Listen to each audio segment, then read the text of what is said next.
Motifs are a tool, but not necessarily the reason for a character. You see, if you have a motif, really you have a set of characteristics that look like a whole bunch of other characteristics that other characters have had over the fog of time. However, that does not mean at all that this character is this one-to-one. In reality, they just have some of the characteristics, like I said.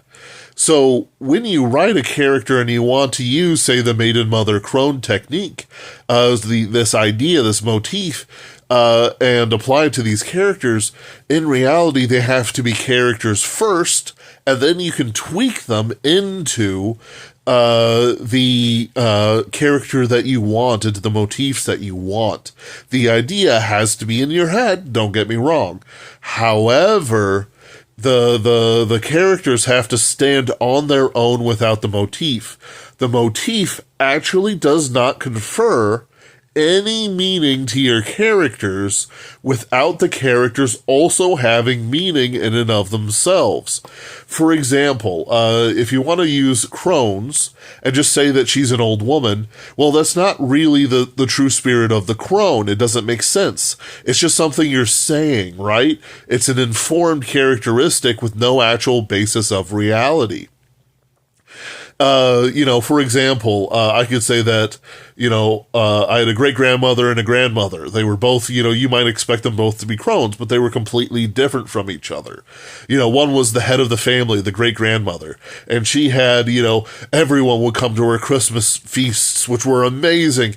All the cousins, everyone respected her and what she said. But then with my own grandmother, it was quite the opposite. She burned most of everything she cooked. She was fairly uncaring.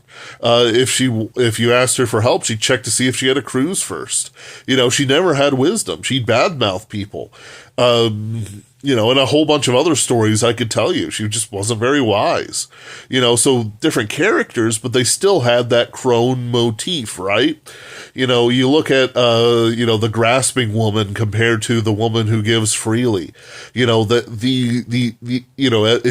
it's an older woman, like in Fantastes, there's a hag, a troll woman who is, reading about darkness winning over light, and she's mocking the main character.